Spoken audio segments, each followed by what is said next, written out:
বাসি দুধ দিয়ে এত লোভনীয় একটা নাস্তা বানা যায়, নিজে বানাই নিজেই ফ্যান হয়ে গেছি। কোয়ালিটির লগে কোয়ান্টিটিটা বাড়াই দিবেন, না হইলে বাগেই পাইবেন না।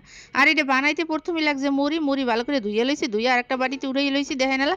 আর এইটার মধ্যে ভালো করে উড়াইতে হইবে, বালি বলি যেন না থাকে, হেলিকে ধুইয়া লইছি, এরা তো সবাই বোঝেন। আর হেইয়ের লাগে লাগছে দুহান কলা। দুহান কলারে মুই আবার এরকম করে গোল গোল করে কাটতে লইতেছি পাতলা করে। আপনারা চাইলে যেমন মনে চায় হেম করে কাটতে পারেন, বুঝছেন।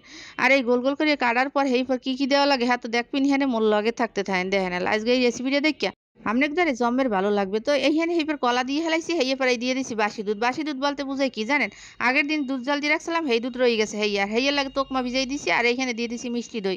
মিষ্টি দই দিলে এটার মজাটা আরো বাড়িয়ে যাবে হেইয়ের লাগে। চাইলে আপনারা বাড়াই কমাইয়ে দিতে পারেন। হেইয়ে পর মুই কিন্তু ভালো করে লাড়তে চাড়িয়ে লইতে আছি। লাড়তে এই কম্বিনেশনটা রেডি হয়ে গেছে। অল্প করে একটু চিনি দিয়ে দিছি, যাদের ডায়াবেটিস আছে আর চিনি না দিলে হইবে। ওই যে দই দিয়েছেন হেইতেই কিন্তু মিডিয়াটা হইয়ে যাবে। যাই হোক হেইবার একটা গ্লাসে পরিবেশন করলাম দেখেন এলা। মুই কিন্তু কইলাম না মুই বানাই মুই আর ফ্যান হয়ে গেছি, এত টেস্ট হয়েছে কি আর কম বুঝছেন। এই প্রথম বানাইছি, প্রথম বানাই অনেক ফ্যান হয়ে গেছি।